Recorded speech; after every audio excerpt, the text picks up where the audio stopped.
जय सीताराम। गणनाथ सरस्वती रवि शुक्र बृहस्पति पंचेतांश स्मर्य नित्यम वेद बाणे प्रवर्तये। चलिए आज की क्लास में आपको पढ़ाया जा रहा है करण क्या है। आपकी तिथि हो गई, नक्षत्र हो गई, योग हो गए, करण हो गए। पंचांग में 5 चीजें बताई थी आपको। तिथि बारश्च नक्षत्रम योगा करण में ऊंचा, 5 चीजों के मिलने से पंचांग बनता है। तो आपकी तिथि पढ़ा दी गई। प्रतिपदा, द्वितीया, तृतीया, चतुर्थी, पंचमी, षष्ठी, सप्तमी, अष्टमी, नवमी, दसवीं, एकादशी, द्वादशी, त्रयोदशी, चतुर्दशी और कृष्ण पक्ष में आता है अमावस्या। इसके बाद फिर शुक्ल पक्ष में जो 15 तिथियां होती हैं, अंतिम में आता है पूर्णिमा की बात समझ गए। 27 नक्षत्र होते हैं, 27 योग होते हैं। इसके बाद में आप पढ़ने जा रहे हैं और 7 बार होते हैं। ये सब कुछ हो गए। पंचांग के जो 5 लक्षण होते हैं।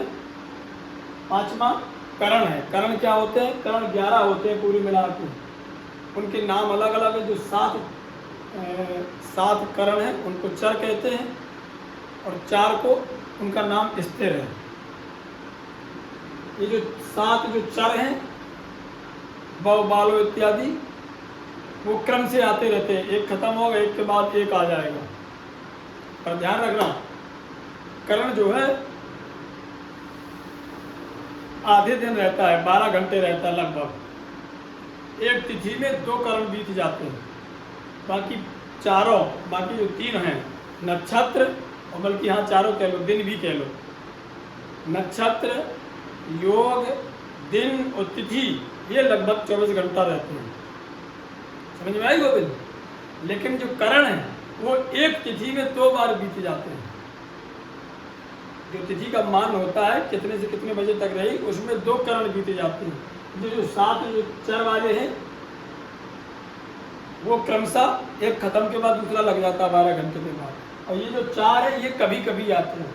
कब आएंगे ये आपको बताएंगे। पहले आप पढ़ लीजिए, श्लोक पढ़ लीजिए। श्लोक में याद बना रहता है। श्लोक हम आपको इसलिए पढ़ा रहे हैं, हम चाहें तो यहाँ पे हिंदी में भी लिख सकते हैं, लेकिन हिंदी में आप याद करेंगे तो आप भूल जाएगा आपको, है ना।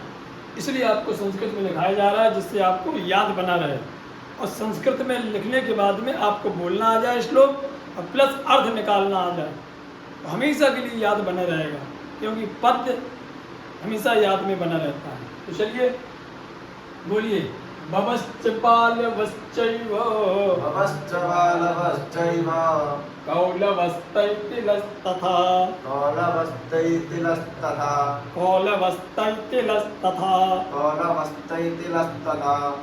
गणश्च वणिजो विष्टे सप्ते तानि चराणि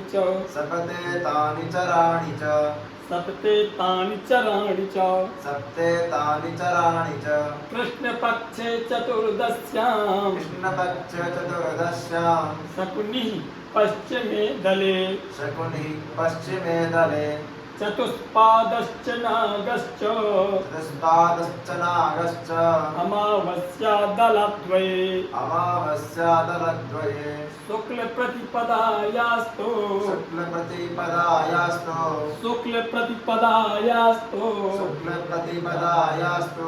स्तुघ्ना प्रथमे दले स्थिराण्डे तानि चत्वारि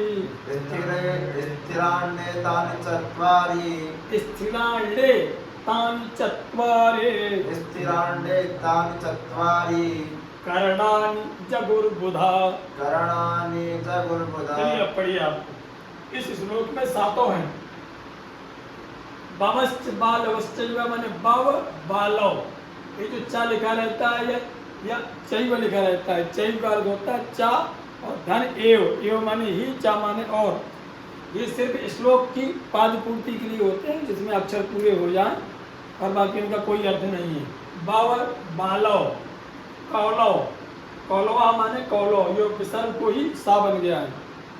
तो कौलव, तैतिल, तथा माने फिर। इसके बाद गर, बणिज, बड़िजा को बड़जो बना संस्कृत में, इसलिए बड़जो लिखा है। जब शुद्ध हिंदी करेंगे तो बड़ेज, गर, बड़िज, बिष्टि, सप्ते तानी तानी माने ये सारे 7 हैं, इनको चरांचा माने इनको चराणी, इनको चर कहते हैं।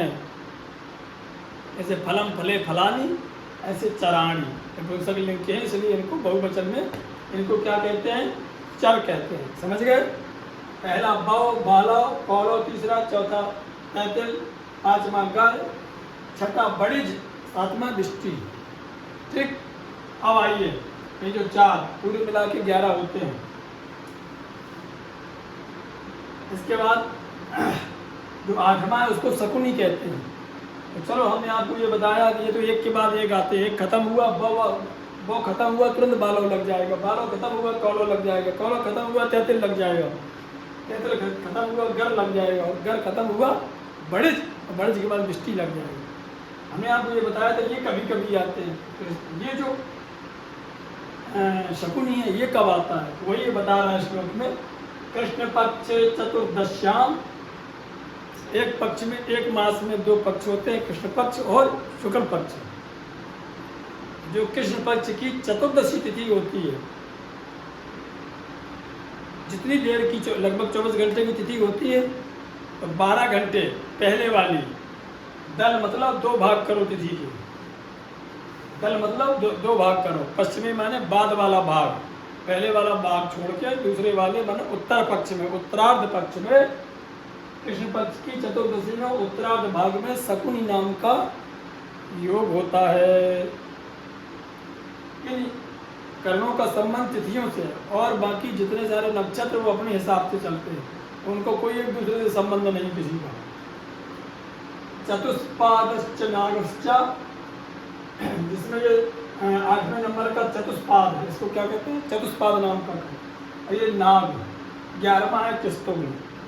ये कब आता है? चतुष्पाद और नाग कहते हैं। चतुष्पाद च माने और, नाग ये कब आते हैं? बोले अमावस्या दलद्वये, दोनों अमावस्या के दोनों दल निकाल लीजिए, पूर्वार्ध उत्तरार्ध दोनों भाग। जैसे मूंगफली को तोड़ो तो 2 भाग होते हैं, उसको दल कहते हैं। 2 भाग हो जाए किसी को तोड़ने से, ऐसे जब तिथि को तोड़ेंगे 2 भाग हो जाएंगे। 12 घंटा का एक भाग पूर्वार्ध, पूर्व माने पहले वाला, और बाद वाला उत्तरार्ध, उसी को पश्चिमी माने बाद में कह दिया। ये कहते हैं दोनों दलद्वय, दोनों दल में क्रमशः पहले वाले में जो पहला भाग है पूर्वार्ध, उसमें चतुष्पाद होता है, और उत्तरार्ध भाग में नाग होता है। ठीक, अमावस्या जो तिथि होती है शुक्ल पक्ष की, जो 15 तारीख, जो 15वें नंबर पे आती है अमावस्या, उसे कहते हैं। कृष्ण पक्ष में जो 15 अंक आता है उसे अमावस्या कहते हैं। अमावस्या में जो अमावस्या की तिथि में पहले भाग में आदि तिथि में चतुष्पाद, आदि तिथि में नाग होता है। समझ गए? अमावस्या में दोनों दलद्वय, दोनों दल में क्रमशः पहले भाग में चतुष्पाद, दूसरे भाग में नाग। आगे अर्थ करना बहुत सरल अर्थ है, इसलिए आपको श्लोक में बताई जा रही बात। चाहते तो हिंदी में भी लिख देते, लेकिन हिंदी लिख देते तो आप यहाँ ध्यान न देते। ये एक बार आपको अर्थ करना आ जाए तो हमेशा के लिए याद हो जाएगा, बुढ़ापे तक के लिए। शुक्ल प्रतिपद आयास, तो जैसे ये कह रहे हैं हमको समझ में नहीं आता, अभी इसमें कोई मैथ नहीं है। ये बेस पढ़ाया जा रहा है कुंडली सीखने के लिए और पंचांग मुहूर्त देखने के लिए। जब तक आपको ये नहीं आएंगे, नाम तो आने चाहिए कम से कम, इनके नाम क्या है। अब पंचांग में तो एक अक्षर लिखा होगा, और जब आपको पूरा नाम पता होगा तभी तो समझ पाएंगे कि ये क्या कहना चाह रहा है पंचांग में। पंचांग में जैसा लिखा होगा बा, कभी बा लिखा रहता है। जब विश्व पंचांग देखेंगे जो BHU से निकलता है, बनारस हिंदू यूनिवर्सिटी से, उसमें बा लिखा रहता है। अब आपको यही पता नहीं बा माने क्या होता है, बालो। ठीक, इसलिए ये सिर्फ नाम मात्र पढ़ाए जा रहे हैं जिससे आपको नाम याद हो जाए सबके, और कुछ नहीं, इसमें कोई समझने वाली चीज़ नहीं है। अब किस्तुग्न रह गया है। ये किस्तुग्न कब आता है? शुक्ल प्रतिपदा आयास, को जो शुक्ल पक्ष की प्रतिपदा तिथि होती है, शुक्ल पक्ष की परेवा तिथि होती है, प्रथमे दले पूर्वार्ध में, तिथि के जो आधा करो उसका पहला वाला भाग, प्रथमे दले में किस्तुग्न नाम का करण होता है। बस यही तक करते हैं। बाकी ये तो ये कह रहे हैं, बाकी इन चारों को बोले क्या कहा जाता है? स्थिराणी। इनको स्थिर नाम दिया गया है चारों का। एतानी ये चारों, एतानी चत्वारि ये चारों कर्माणि, जगु ये स्थिर नाम के कारण से, ये चारों स्थिर नाम के कारण से बुधा माने जाने जाते हैं। बुधा माने बुध लोग, जानकार लोग, जगु माने जाने जाते हैं। जगु बुधा जानकार लोग, विद्वान लोग, जगु माने ऐसा जानते हैं। उनके द्वारा बताया जाता है कि इनको, इन चारों को सप्तमी चतुष्पाद नाग पुस्तकों को स्थिरांग, इनको स्थिर कहा जाता है। यह करण कहते हैं, सबसे सरल अध्याय है। ठीक है, तो चलिए फिर अगले वीडियो मिलते हैं, आपको अगली क्लास निकालिए।